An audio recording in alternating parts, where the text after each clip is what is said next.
should we start at the beginning for the purpose of the people that don't know you? Just a bit about your background, mate, and why you're credible to give this talk on refurbs. Why I'm incredible? Why you're credible? Oh, credible. You are incredible. Yeah.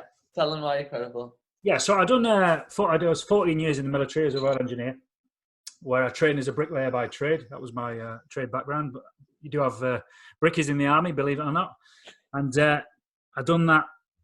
I wasn't a very good brickie then, but I developed them skills over time. And after I did 14 years, left in 2007. I left. I went straight into construction management, and that was a story in itself. I went on a resettlement course, which is a course that you do when you leave the military to sort of teach you how to be a civvy, and you choose your career path and they write CVs for you and all that kind of stuff. And I was sat in this brief with a bunch of other guys, and I had absolutely no idea what I was going to do when I left. It was I just knew I wanted to leave. And I was sat in this brief, and the lad next to me said, "Yeah, I'm going to do construction management." And I looked at him and I was like, "Yeah, I like the sound of that." So yeah, I'll do that as well. And that's how I ended up in construction management. He never got a job, the lad that was going to say it, and he's still pissed off at me to this day that I'd nicked his idea. But yeah, so I left that and I went to work for a developer, a national developer then. Served 5 years with them and did about 2,000 refurbs for them, full house refurbishments, and that was all of them. Well, the majority of them were back to brick. Every single one had a new kitchen, new bathroom, rewire. The majority had a new central heating system, but then there was other stuff that went along with that. That was for a social housing provider in Lincolnshire. Left them a few years later and did another sort of just over 1,000 refurbs for then a global developer. Well, I say a global developer. They're a global business, but they had an arm in this country, a construction business in this country. Went to work for them, and I joined them as a site manager and finished up running that business for them. So in total, I've done about £300 million worth of refurb in terms of revenue. Then I left that in 2018 to set up my own construction business. Just using the skills that I'd learned at the other two companies, it was just I found it easy to do. So I just put those skills straight to use to set up that company. That corporate life that I led was very much, I lived in serviced accommodation, different hotel every night a week. It wasn't a life that I enjoyed. That was the reason I left. And when I left, it was one of them. What do I do now? I want to chill out for a bit. So I set up my own company, and I just intended to build garden walls using my bricklaying skills and sort of get back into being on the tools and getting away from the stresses of management. And that was the plan at the time. The first job that I did for that company was hanging a TV for a young lad in Immingham. It was 40 quid I got paid for this job, and that was the first 40 quid that my business turned over, the first pound even. And then within 9 months we was tendering for £500,000 jobs. So we grew and grew and grew really, really quickly. Within the first 12 months I had 21 lads working for me at one bit. Then we scaled that back down again to step away from trades and labour into more of a project management role. With those bigger jobs came sort of the attraction from property strategists, which is how I find myself here today. And those inquiries that were coming in from these property strategists were, can you do as a full refurb and da-da-da-da-da-da. Coming from that professional and corporate background that I came from, thanks, love, quickly made me realise that these people that I was dealing with had not done any sort of construction work themselves. So coming from the professional world into this world, and the clients in the property space not being the corporate clients that I was used to working with, I saw this massive gap in the market for working with property strategists to set up a training business to teach a property strategist how to deliver a refurbishment properly and professionally, like I've been doing for so many years in that corporate space. So with that, it became like a bit of a bugbear of mine to try and work alongside a somebody coming to me with an incomplete inquiry. So things like, can you do me a full refurbishment? And, you know, the question's back straight away. Well, what do you want doing? You know, well, I don't know. I just want a refurbishment. And that was a really common inquiry. You know, can you fit us a new kitchen? And it was, well, what kind of kitchen do you want? Well, I just want a new kitchen. So I just wanted to professionalize that space and make it sort of so that people were getting bang for the buck and they knew what they was buying up front. And that was the birth of the training academy, really. That was it in a nutshell. Yeah. Perfect. So I think we can all agree, rather credible to give this Incredible webinar. Incredible, yeah. So if we just start at the beginning, mate, and like I think there's a few people on here who are just starting out, like myself, in property and stuff, and just like how to price a refurb. It's such I appreciate it's such a grey area, but like getting it right is so important, isn't it? So for somebody who's literally just starting in property investing themselves, what would be your tips towards pricing a refurb? So if you've never done it before, now this comes as part of. It's not just pricing the refurb. You know, there's two things in fact, there's three things you must establish before you're even going to look at that price, and that's what actually needs doing. And this is the thing that most people get wrong. Well, not wrong, but they fail to recognize.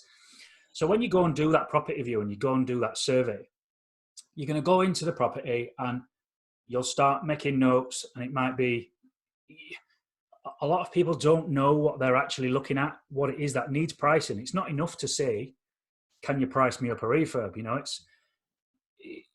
I need a price for replacing a door, replacing the skirting boards, damp course, plastering, new kitchen, new bathroom, all them things. So at that viewing, when you've identified what it is that you actually want doing in that survey, we're going to start producing a list of works, a job list, if you like. So you start producing that job list, and then there's two approaches to do it. I'll just jump into them quickly as well. So you can go at it room by room, or you can go at it trade by trade.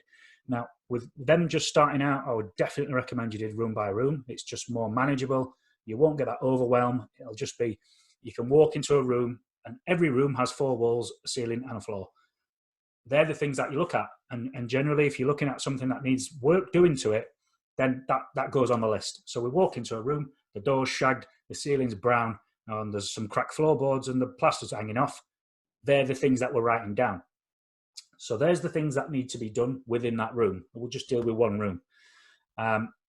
So from identifying them tasks that you need to do, we've now started to formulate a job list for that task.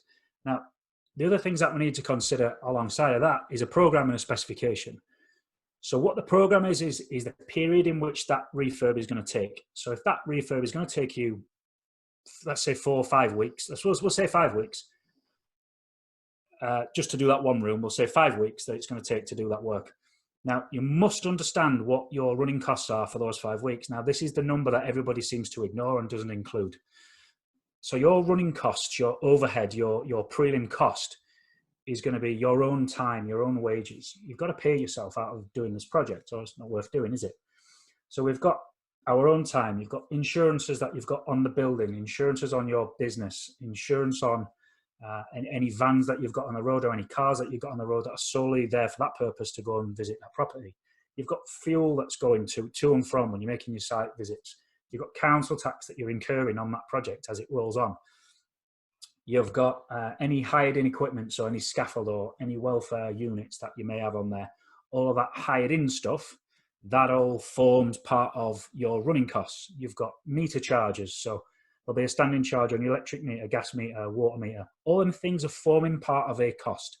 So it's important to understand what your running costs are, and you can do that by working it out across the year, dividing it by 365, and that will give you your daily running costs.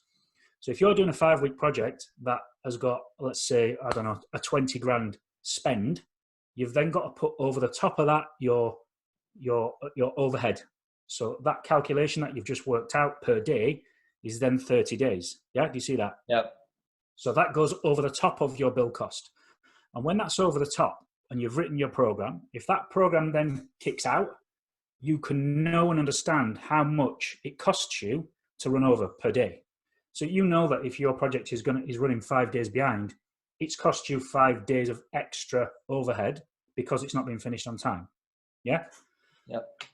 So we've worked out that room, we've looked in that room, we've got ourselves a job list, and then we've worked out the period in what it's going to take. And now it's down to specification. So what is it that you want putting back? You know, it's all right to say that it needs 3 new sockets, but what type of socket do you want? Do you want to change those nasty white ones for the nice chrome ones with the 2 USB ports in the top that are 20 quid a shot? Or do you just want to put back what's there? And that'll have a massive impact on your cost. You know, if you've got a room that's got 6 doubles in, that might be the difference between 120 quid and 20 quid for the socket fronts. And you apply that to everything in there. So the door, the skirting boards, the architrave, the plaster. Are we dado rails, coving? Are we skimming the ceiling? What lights are going in? Are we having spots? Are we having a single pendant? What are all them things? Everything in that room needs to be captured and then specified and lumped into a program. So all of them tasks are all going to form a cost for that one room. Yeah.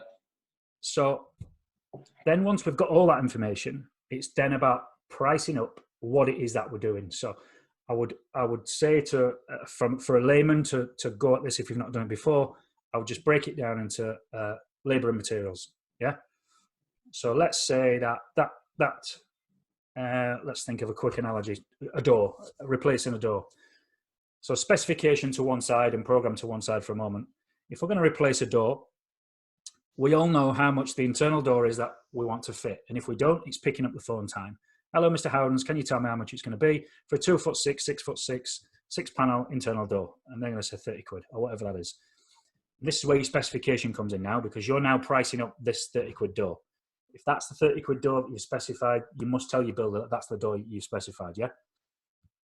So we've now priced up that door, and then we want the ironmongery to hang.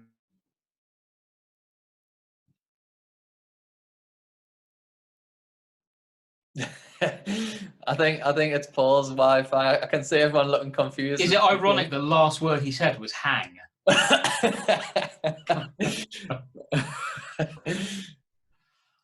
There you are, mate. You're back. Yeah. Everyone thought it was their own Wi-Fi. I just saw like 26 shocked faces on the screen. Where did I get to then? Hanging the door. You're hanging the door. So we've hung the door. We've got the door. We've got the ironmongery. Now, that's our material cost. We might have worked that out at 60 quid, let's say. So we've bought all our gear for 60 quid. Now it's joiner on the phone, or unless you know, how long is that door going to take to hang? Now, I know from my own experience that we pay 30 quid for a door to be hung. So I know that the labour is 30 quid. So I know that there or thereabouts, that door is going to get replaced for a one for 100 quid. Yeah? Yep. And now, you've now got that data. You now know that every refurbishment that you do, provided that you stick with the same trades and with the same material, you know that to change a door, it's 100 quid. Yeah. So you're now starting to form what we call a schedule of rates for you as a developer, for a strategist. You know that task is going to be that. And it's the only way to price up work is to price up work. You know, you can't just go into a property and say, right, it's this big, so it's going to cost that much. It's utter nonsense to approach a building that way, because every build is different. Not every project needs new doors. Not every project needs to be plastered or painted or have a new roof or boiler or rewire. So all of them things, you've got to grab what it is. It's a shopping list. It's like going to Tesco and doing your online shop. You know, you've picked stuff up. You don't say how much is a shop when you go to Tesco. It all depends on what it is that you're buying. So all of them things that go into your trolley form part of your shopping list that you're going in there. You get to the till and you pay for what you've bought. And it's the same with a refurb. Does that make sense? Yeah, definitely. Yeah. And then how do you decide on like what the specification is for like the absolute beginners there? Like, yeah, so again, if you look in at sockets, there's like 1,000,001 different ones you can choose. If you look at doors, there's so many you can choose. Handles, the same. How do you decide on what spec to go for? So now so your spec has to be aligned with your exit and your budget. Yeah. So when you're writing that spec, can you hear my dogs? Yeah. So when you're writing your spec, it has to be aligned with your exit first and foremost. So it's no use. Shut up! It's no use taking out sort of a HMO conversion if you're going to be doing a single buy-to-let and put one tenant in it, yeah? So it has to be aligned with what you're going for back end. Now, when you carry out your survey at the beginning, it's at that point when you're stacking up that deal when you decide which strategy, which road you're going to go down. So this house is going to be fit for, let's say, HMO conversion. So the products that you pick must be aligned with your exit first and foremost, which is your HMO strategy. So if you're stacking up that deal to be a HMO, all the products and specification that you put into that must be in line with that. There's absolutely no point in putting an 800 quid kitchen in a HMO, or $299 showers in the Ensuites, and it just won't work. So you must understand that the exit is the first and foremost, and then the budget comes second. So when you stack that up, you will have worked out a number in which that deal works, a break-even point. So if you budget for that HMO conversion, let's say it's 70k, you need to strip that 70k back. So when you're plotting out your build cost and plotting out your spec, it's got to fit with the budget, or there's no point doing it. So where you start with the specification is exit and budget. They're first and foremost. Now, then it's about getting your vision out of you. So your spec is going to be formed by what it is that you envisage to be in that property at the end of the job. Good places to start is Rightmove, believe it or not. So if you go onto Rightmove and plug in, I don't know, in your what a high-end property would be in your area. In Newcastle, a high-end would be 100 grand or something like that, a house. Around me it's like $1 million. So whatever, you go into a high-end budget house, and so go into Rightmove, type in £1 million, and then look at the photos that are in them houses, if that's the kind of look that you want. Yeah. Just look around these properties. They will inspire you, because these properties will have been done nice. There'll be nice photographs that you can see, and you can download them, you can screenshot them, do whatever you want, and that's your starting point. So let's say we've gone into like a £1 million mansion with the swimming pool and all the oak beams and all the rest of it, and you want that type of look in your property. So we get those pictures, and then we start mood boarding. That's how I still do it like that. And I've been doing this a long time. I just find it really, really easy to describe what I see. Yeah. If I get a photograph, I like that picture, I like that finish, I like them tiles, I'll describe them tiles in my spec. And it's a dead easy way to do it. So other good places other than Rightmove, you've got Pinterest. Everybody's got a Pinterest board. I've got about 100 that have been shared with me from clients. Yeah. Scrapbooks, they're another good one. Magazines, these home grand design type magazines. Again, a picture paints 1,000 words, and there's nothing wrong at all in referencing a picture. I want to have chessboard arrangement of tiles, 300 square tiles, black and white, for reference, see picture, and then embed that in the spec. It might be a photo of a chessboard type floor that you've seen that you like. So, and it's just all about that detail, describing it in detail to ensure that you get what it is that you want, and it is still aligned with that budget and that exit at the end. Yeah, perfect. And then kind of moving on to you've done your spec, you've done your price, you're going ahead with a refurb. Mm-hmm. What would be your tips for people who are managing the project themselves? With the top tip not to be, but give it to somebody who knows what they're doing. Because project management. My dad was a builder, and it's quite intricate to know who needs to be there when, isn't it? And it is. So the build process, you need to know what the build process is. Like the first fix, second fix, and it's so anybody who's starting out who'd like the project managing themselves, mm-hmm. Any tips for those people? Yes. So project management is not something that you just decide on a Sunday afternoon you're going to be. All these grand designs and Homes Under the Hammer programs that say, I'm just going to be the project manager. That's not a job you just decide you're going to do. It's an actual job. It's an actual qualification. It's an actual profession.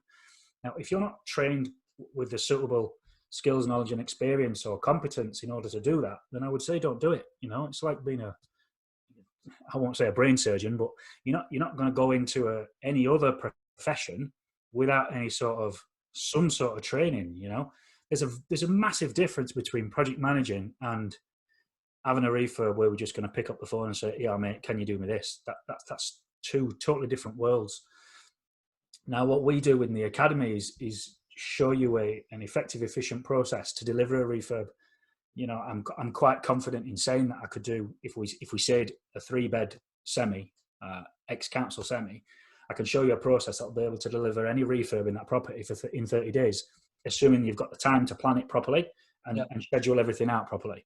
And that's doing a full scheme of works. So it's, it's not something that you can just decide you're going to do if you want to do it effectively and efficiently and compliantly, because there's so much to it. You know, there's legislation, there's laws, there's regulations that you must comply with in order to do so. And it's not enough to say, well, I didn't know. You know, I didn't know about CDM, or I didn't know about a construction phase plan.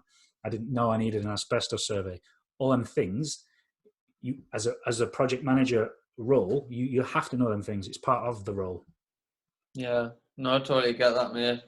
Kind of seeing that myself. Like, I thought I'd be able to do it quite easily because I grew up on building sites with my dad being a builder, but it becomes apparent when the block's in your head, like, you need to be on the ball. You need to know these things, don't you? You need to be 3-4 steps ahead of the game as to where the job is at the moment, isn't it? Yeah, definitely. But just one last question before I kind of open it up for a Q&A, if that's all right, mate. Yeah, no worries. So, like, coming on to deal packages who are just like new to deal packaging, and they attach a refurb quote to their deal, do you think that should be backed up by at least one builder's quote for those schedule of works? It would give it credence, wouldn't it? Because I know that's what you guys do, isn't it? We do, yeah. So we've got the infrastructure in order to do that. So our construction business will produce a quote for our deal sourcing business, and the two go hand in hand. And then when a deal is put together, that construction quote goes in with the deal. And then, so we will manage the whole process, really. Yeah, I think it would help to have a builder's quote in with that deal for the deal packages, definitely, yeah. But it's got to be deliverable, you know. You can't just, what I see a lot of deal packages do is they'll see a deal and they'll make the build cost fit the deal. So they'll work out, you know, they might agree a purchase price, let's say 50 grand, and a done up value of 80 grand, and they'll just say that the build cost is 15 with no substance, no backing, no nothing to it. It's just 15. Because it makes the ROI work. It makes it work. Exactly. You know? And I think it's a big failing. I think it's naughty I do in the industry. You know, there's only one number that moves in a deal, and that's the build cost. Once you've agreed that purchase price, it's fixed. It's not going anywhere. The done up value is unlikely to move, so the only variable is the build cost. Get a build cost wrong, you lose all your profit. Get it right, you get your profit. It's as simple as that. So it's a bit mad to just think that you can, like you say, just come from the street and just become an expert in that field. Exactly that. You know, I've been doing it 15 years and I still fuck up. So we'll just open the floor to questions, mate. Yeah, shoot. All right. Yeah, I just want to add on that. I think it's therefore on us as investors, if you are buying, to make sure that actually you do question those figures. And you know, Paul's advice is absolutely great, and actually, you know, ask them, so how on earth have you come up with that refurb? You know, if it's like 500 quid because you're painting a room or whatever, then then fine. But you're right, you know, £10,000, you know, 20 grand or whatever. How have you come to that conclusion? And what qualifications do you have to be able to state that figure? And I think we have to have our own due diligence on that, to ask those pertinent questions, and if we don't get a satisfactory answer, then perhaps that's something that you walk away from. Yeah, in my experience though, Stuart, what happens is these deal packages, they get put together, not packages. So they'll come to an investor that will approach us and say, look, we've got this, blah, blah, blah. And in my experience, what happens is they fall in love with the deal and emotion takes over. They believe the numbers because they want to believe it. Indeed. And they end up going ahead and, you know, we get on site and it's like, look, mate, that's not happening for 8 grand. It's just not happening. Yeah, absolutely. You know, where's that 8 grand come from? You know, you're going to spend that on the roof that's leaking. Oh, I didn't know the roof was leaking. Yeah, you're right. I see so many deals that I just don't believe, you know, the build costs. Yeah, my experience of doing, of refurbs is in London, so it's, it's somewhat, different in terms of cost. I love the fact that you can get a door fitted for 100 quid, all in. I was like, blimey. But you want to get up to Newcastle, you get it done for a fiver. Yeah, absolutely. But yeah, I think there's definitely, it's the focus is on us to question those figures, and that you're all informed before you commit. And clearly there's contingencies, and there are things that go wrong, and the things that we always uncover during refurbs that you couldn't account for. But yeah, I think it's a big failing on the on those sources. Putting these things together. You're absolutely right. The refurb fits the figures rather than the other way around. Yeah. Just a couple of things you've just said there. I want to give you a tip as you're in London. I don't know if you know this, but if you open a merchant's account in another town, let's say Middlesbrough, Scunthorpe, Blackpool, somewhere like that, where stuff's cheaper, you'll attract the same rates in London. So if your account is held at a different branch up north, when you buy from that branch in London, you attract the northern rate. Did you know? No, not a clue. You don't advertise it, but that's how it works. Okay, so something like Selco or Howdens or whatever. Yeah. Okay. I think Howdens is nationalised anyway, but I'm talking like Jacksonville Base or Travis Perkins, somewhere like that. Yeah. They have different rates in different towns. Okay. You want to be finding the cheapest branch. Our operations are in Hull, but my office account is in Middlesbrough. Yeah. The rates there are cheaper. Yeah. Oh, fantastic tip. Yeah. Brilliant. Thank you. So, if for everybody, obviously, it's hard to say for the whole country, but for your own area, how do you? Because I really like this idea of schedule of rates. Yeah. Is it a case of just ringing around the merchants and looking at what specification you intend to propose, say doors and stuff, and just getting a list together so that when you do a viewing, you can price a refurb in 5 minutes based on your schedule of rates that you put a bit of time and effort into compiling? 100%, yeah, definitely. So that schedule of rates will take you a long time to produce, but when you've worked that out, that's the work. And once you've done that then becomes, we have one for each different strategy. So I have a set of standards and a set of rates, a set of products for a HMO conversion. I have the same for a buy-to-let. I have the same for a flip to sell. I have the same for an apartment. So everything's the same. So if you went into one of a development that we'd done, then you would know it was us from what's in there, if that makes sense. So we've established them things in the exact same manner as I've just said there. So get the catalogues out, get into the merchants and speak to, the likes of Howdens and say, right, I'm doing this. This is what I'm doing. Hounds are so helpful. It's unbelievable. This is what I plan to do. What doors have you got for me that I can buy en masse? And you can give me a set rate that's going to be the same rate throughout the whole country. Ditto kitchens, skirtings, architraves, all them things. And they'll give you a price per metre or a price per item. You can then walk around and you can almost, if you're good on spreadsheets, I'm shit. But if you're good on spreadsheets, you can formulate everything. So you go and you say, right, I need 10 doors. You type in 10 doors and it spits out a number at the back end. And you could do it that way, yeah.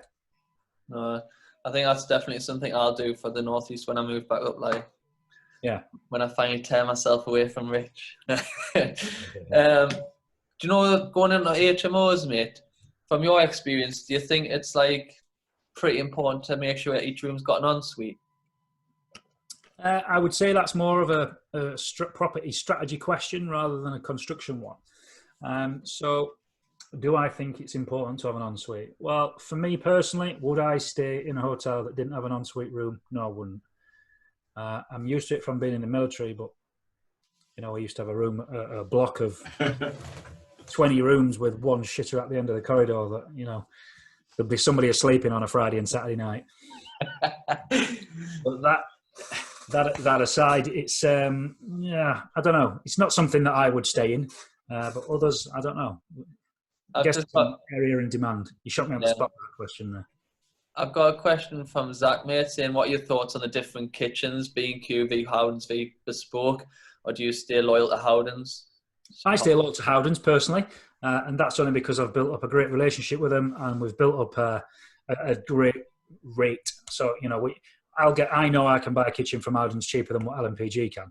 And that's great, but I've done that over the years. You know, it's not something that you're going to be able to walk in and negotiate with them off the off. But sorry, what was the question? What's my view on different suppliers as kitchens? What are your thoughts on the different kitchens from, say, B&Q, Howden's, Bespoke, or do you just stay loyal to Howden's? So it's hard. Yeah, so I do stay loyal to Howden's, but you know, that's not to say that everybody should. Everybody's got different tastes. I work with a number of other builders and other joiners and carpenters that don't like Howden's kitchens. They prefer Wren or Magnet or whoever. The one thing I would say with kitchens is do not buy a flat pack kitchen. No matter what the attraction or the price is, don't buy a flat pack kitchen. You know, From Howden's? From anywhere. A flat pack kitchen will cost you more in the long run in putting it together, and bits that are missing and bits that break, snap, damages. By the time you've done all that, not only will your project have taken longer, it'll cost you more anyway. So always buy the carcass as built. Yeah. And just for somebody starting out, mate, what would be your advice on getting a power team of tradesmen together? How would you get that list? Would you ring around friends who've actually used them? Would you use something like checkatrade.com or something? Yeah, so on our entire project management model, there's a full half day on how we go about procuring trades, and just to give you an overview of it. So once you've written your program, you've got your program of works. Down the left-hand side will be all your tasks. So all your tasks will sit in order of sequence. So you'll have rip out, first fix joinery and masonry, first fix electrics, blah, blah, blah, but it'll come back down the list. So over the top of that will sit your procurement schedule. So you'll know that each task needs to be assigned to a tradesman. So the demo will be labourers or the service isolators. Then you're going to have a joiner. Then you're going to have electrician, blah, blah, blah, blah, blah, all the way down the list. So we've got our schedule, our program. Then we've got the procurement schedule that sits over the top of that. So now we've got to fill names into those trades. So that then jumps into another model, and it's called the confirm model, and it comes down, and each of those letters are an area where you can search for tradesmen. So we've got check a trade on your doorstep, so people that are in your town, in your village, you know, you'll have seen sign written vans around you, newspapers, Facebook and friends is the F. I can't remember off the top of my head. Rated people is a good one. Federation of Master Builders, My Builder, all of these platforms are all great places to find tradesmen for a couple of reasons. Those platforms have to check that your tradesmen are suitably qualified and insured. To be a part of their membership, those things have to have taken place. So it'd be unlikely that you would get somebody that's uninsured or unqualified from one of those sources. Mm-hmm. Perfect. I've just got a question here from Sean asking what your training involves. Is it targeted more project managers?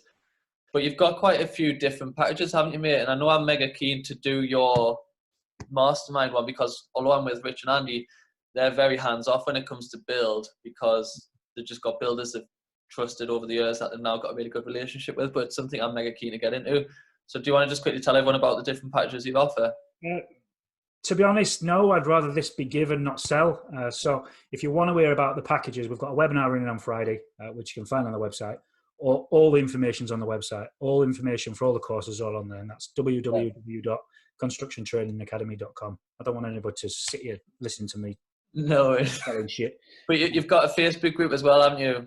Yeah, that's just called the Construction Training Academy. Which I was finally allowed to be invited to recently. Yeah, we let you in, yeah. Yeah, there's loads of value in there, so I definitely recommend people to go in that Facebook group as well. Yeah. Just look me up on Facebook, and then you'll find on there, yeah. Spot on, mate. So I've got a question here for you, mate. What are your rough figures for basement conversions and dormer construction? Any rough figures for price per metre square? Who asked that? After what I've just said. Give me a program and a specification of what you want in there, and then I'll price it up for you. What is the bulk cost to add an ensuite? Again, specification in it. Yeah, of course it is. Everything is. You know, without knowing without knowing what you want in there. How you doing, Rich? All right. Good man. Without knowing what you want in there, you can't price it up. It's impossible. Too dark. Look at this. Yeah. Look. So Aslan's asking, do your builders need to be part of any schemes or insurances? Do you pay the builders quote up front or after they have done the work? Finally, would you recommend using contracts with builders to make sure everything is completed? Well, break that down again. That was about 5 questions. Do it one at a time. I can't multitask. Q1, do your builders need to be part of any schemes or insurances? Yes. So they all have to be part of the CIS, which is registered with HMRC. So we stop their tax and pay that on their behalf. They also have to have a CSCS card, which just demonstrates competence to work on a building site. That's the construction scheme construction CSCS, construction skills certification scheme. That's it. I've got one of those, you know. Have you? What, as a visitor? This time last year, I was labouring for my mate who's got a flooring company, so I had to get one. Yeah. Do you pay the builders quote up front or after they have done the work? I believe it's staged, isn't it? Never pay it all up front, otherwise they'll be off. No, that's going to be defined in what your payment terms are, and generally that'll be based on the length of the project and the value of the project. So if you're running a 6-week project, say at 70 grand, then you know a builder is not going to carry that cost for that time. He's got suppliers to pay, he's got lads to pay, he's got materials to pay, fees, all that type of stuff will all have to be paid as that project is developing. So you can't really let it run out. But what you must agree is a payment term with the builder up front. So it's just a schedule of payments. So it'll be at week 1, we will pay you X. At week 2, we'll pay you X, assuming that you've hit certain milestones within that project. So let's say by the end of week 1, you will have achieved X, Y, and Z. If you achieve X, Y, and Z, we will release payment of X. Yeah? Yeah. But I wouldn't pay anything until it's been checked and signed off. And you know that goes into quality assurance procedures as that's much more in depth teaching that level. Well, there was another part to that question, weren't there? Yeah, there is, mate. But before I go on, is there a rough percentage you would be paying out at the start, in the middle, at the end, or is it just totally variant on project? It's going to be variant on project. You know, if you're doing sort of any structural work in particular comes with upfront costs to the builder. Unusually, most other tasks to a builder, they can get credit with merchants, but when it comes to removing a load-bearing wall, they've got to pay council up front, they've got to pay for steel suppliers, structural engineers, architects if necessary, and skips. All of them things they're all upfront costs. So it's a bit unfair to ask your builder, because it's the first task that's going to be done, to start stumping up money for work on your project that you're not going to pay for up front. Yeah. We take in my construction business, if the project is 70 grand, say we take 7 grand up front, what we call a mobilisation cost. It's 10% of the gross value. So you'd pay me the 7 grand, and that 7 grand would cover all the site setup stuff. So getting a portal on site, any fencing that's needed, all my consultancy fees for CDM submissions, risk assessments, method statements, architects, structural engineers, steel supplies, skips, licenses, permits, notifications and submissions, all them things would all come out of that pot. Yeah, perfect. Last question of that paragraph was, finally, would you recommend using contracts with builders to make sure everything is completed? I would, yes, definitely. People do get a bit, sort of bogged down with this one, though. Now, there's no need to go and spend 50, 60, 100 quid on a contract and getting it legally, signed off by a solicitor. That's not necessary. A contract is an agreement between 2 parties or people, and that is it. It's as simple as that. So if you agree a set of terms, you put an agreement together between you and the builder, as long as that's based around a set of very basic principles, then it will form a contract. As long as you agree in a period, a specification, and a price, and a set of payment terms, they're the 4 things that you want to agree in that contract. Yeah. That's it, really. Once you've agreed them things, then I don't see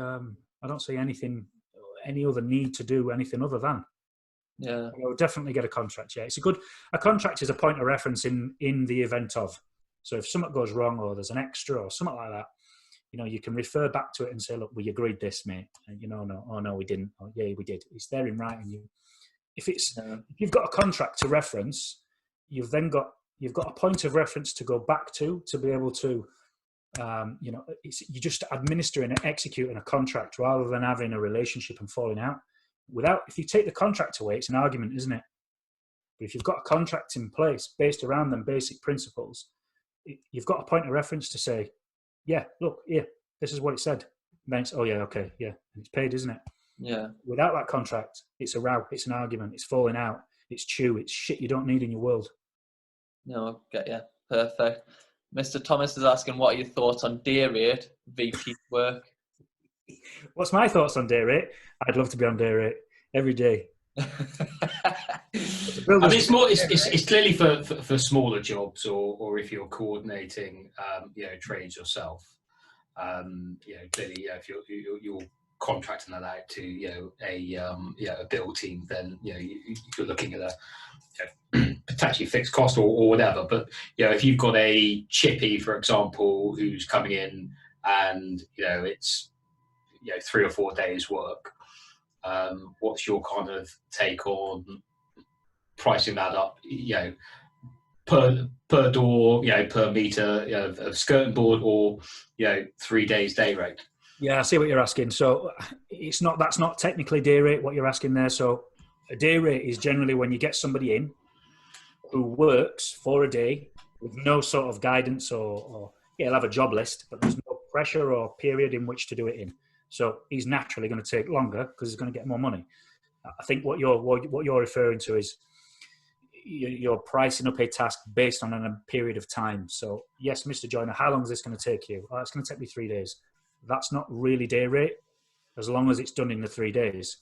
So yes, it's going to take 3 days. How much do you want a day? 150. Well, you're London, aren't you? So 500 a day. You know that task is going to take 3 days. So you're going to be paying 1,500 quid if it's at 500 quid a day. Now, at that point, that's when I would agree a set of principles and agree a period and say, you said 3 days, mate. So I want a price off you for 1,500 quid. You see the difference?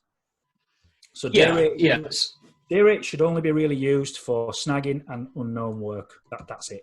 So it's good for snagging. So if you've got a guy that needs to go back, you've gone to a one-stop shop builder and you've got some little pissy jobs to do at the end, some jet washing, a bit of siliconing, unblocking some drains and cutting the grass. You might say, there's a day's work there, mate, go get cracked on with that. That would attract day rate, rather than him going and saying, I want 30 quid for the grass, 10 for the siliconing, and 15 for the jet washing, and dicking about like that. It's easier and quicker to just say, yeah, I'll give you a day's money or something like that. Yeah. Or an unknown as well. An unknown might attract day rate. So wallpaper stripping, for example, there's 10 layers of wallpaper on, we're going to, I don't know, I can't think of another one. We're ripping up tiles and we find, 3 layers of tiles underneath, or we take up the lino and there's another 4 layers all glued down with bitumen and it needs a breaker to get it out. That type of thing would be, so that would attract, I'm getting off kilter here, but that would attract a variation instruction, which would mean an extra. Now, you wouldn't stop putting a price, get it approved to go out like that, because you're halting the job. So it'd be, look, mate, this took me an extra day to sort out. Are you happy to pay the day rate? That type of approach. Happy, Stu? Yeah, good, thank you. Yeah, perfect. Sarah's asking, would it be possible to have a list of the platforms where we can find trusted traders again, please? If you want to just shout them out, mate, I'll type them in the chat box. Check a trade. Yeah. Cool, you're quick, aren't you? On your doorstep. So, if in your village or your towns, you'll have seen sign-written vans flying about. So that's why I call it on your doorstep. Yeah. Newspaper. Yeah. Facebook or friends and family. What's the F? I can't remember what I. Is internet. I is internet. And that's just Google, I'm assuming. Yep. R's rated people. Rated people. Rated people. Rated people, yeah. Ratedpeople.com. They're very similar platforms to each other. They're just paid for in a different way by the builder. And then Perfect. M is my builder. Perfect. Should spell confirm down the left. Yeah. Yeah. What emulsion paint do you use? Deluxe or Rover brand? Other brand, I assume. That's what I'm saying. So ask that again. What emulsion paint do you use? Leyland. What's that? Leyland. There you go. Cheapest chips. They do it in them. LNPG do great rates for paint, and B&Q have often got it on offer as well. They generally do 10 litres for a tenner. Leyland. Roger. Got a quirky question from Allison. Our Allison in Dubai there. Have you ever done a refurb in France? That's where you got the ponytail, Allison. It He is, grew yeah. it while he was in France and brought it back. Yeah. I've washed it today, so it's all frizzy. I did it. Have you ever done a refurb in France? Guitar strumming. Have I done one in France? Yeah. Not a full one. I have worked on one on the tools. But yeah, any particular reason you're asking? You want one doing? Yeah. Yeah, so we have a derelict property in France that's been untouched for best part of 10 years, and something needs to happen urgently. But the quote that we got from the French architect was, or project manager, was 400,000 euros. And so we just laughed and told him to go away.